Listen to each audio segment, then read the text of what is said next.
आज रात्रि में चीन ने पुनः पेंगोंग सो लेक में दक्षिणी क्षेत्र में घुसपैठ करने की कोशिश की, लेकिन हमारे वीर जवानों ने उसे विफल किया। तो चीन की जो इसमें इंटेंशन थी वह यह थी कि यूनिलेटरली जो ग्राउंड सिचुएशन है उसको चेंज कर दे, लेकिन यह हम बर्दाश्त नहीं कर सकते, न करेंगे। और हमने ये बार बार कहा है कि भारत भूमि का एक कतरा भी चालाक चीन को नहीं लेने देंगे। उसके लिए जो भी करना होगा वो किया जाएगा। अब इसका अर्थ हम क्या निकालें? जो कल रात को हुआ, एक तरफ से तो बातचीत चल रही है और दूसरी तरफ ये सब हरकतें। इसका अर्थ यह हुआ कि चीन के मंसूबे बहुत गलत हैं, गलत मंसूबे लेकर वह कार्रवाई कर रहा है।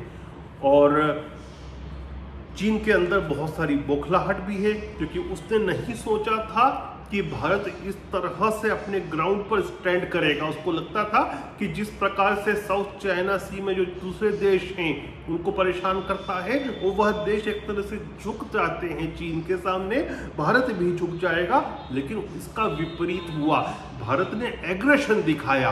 भारत ने सभी तरफ से चीन को घेरना शुरू किया, चाहे उसको आर्थिक मार मारने का कार्य हो या फिर साउथ चाइना सी जो उसकी दुखती रग है वहां इंडियन नेवी का डिप्लॉयमेंट करना हो, चाहे क्वाड को स्ट्रॉन्ग करना हो, चाहे ऑस्ट्रेलिया के साथ सैन्य संबंध में वृद्धि करना हो, जिस भी क्षेत्र में कर सकते हैं हम कर रहे हैं और उसको माकूल जवाब भी दे रहे हैं। इसलिए चीन जो है वह छटपटा रहा है और इसीलिए उसने यह कोशिश भी की। यह कोशिश की मुझे लगता है एक वजह यह भी है कि जिस प्रकार से भारतीय नौसेना का डिप्लॉयमेंट साउथ चाइना सी, जो कि चीन की सबसे ज्यादा दुखती रग है, वहां किया है, तो चीन चाहता था कि कुछ हमको सबक सिखाए, लेकिन वह सबक उल्टा पड़ गया। उसको वापस एक तरह से ये कहें शिकस्त मिली, वापस उसको बैक स्टेप्स लेना पड़े, वापस उसको जाना पड़ा, जहां था वहीं उसको वापस उसकी जगह पर भेज दिया गया। लेकिन मुझे लगता है कि चीन की जो करतूतें हैं अभी और आगे बढ़ेंगी। हो सकता है संभावना, इसको हम मना नहीं कर सकते। एज एन एनालिस्ट मैं कह रहा हूं कि छोटी मोटी एक जंग भी चीन के साथ हो जाए, क्योंकि बौखलाहट में बहुत कुछ होता है और चीन बौखला रहा है। पूरी दुनिया को उसने अपना दुश्मन बना लिया है। सब तरह से उसके जो आर्थिक हित हैं, भारत समेत दुनिया भर में उसके जो आर्थिक हित है उनको ठेस पहुंचाई जा रही है, उसको चोट पहुंचाई जा रही है, उसके जो कॉन्ट्रैक्ट थे उनको रिजेक्ट किया जा रहा है, उसके कंपनीज की एंट्री जो है वह बाधित की जा रही है। हमने भी की है, यूएस ने भी की है, दूसरे देशों ने भी की है।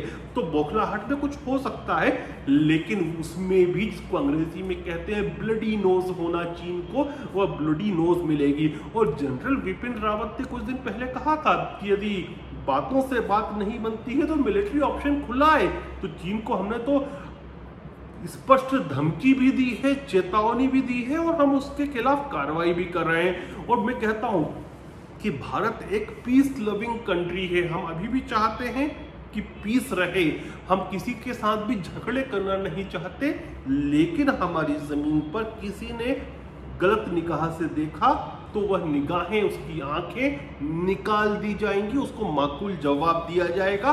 वो वही हो रहा है जो हम कर रहे हैं। और जहां तक साउथ चाइना सी की बात है, भारत बिल्कुल अपने कदम पीछे नहीं वापस लेगा। जो उसकी सबसे दुखती रग है वहां पर हम स्ट्राइक करेंगे। अब हम चीन की बातें सहेंगे नहीं, अब चीन को उसी की भाषा में जवाब दिया जा रहा है और ये जवाब देने की जो रेट है वह उसमें भी और वृद्धि दिखेगी।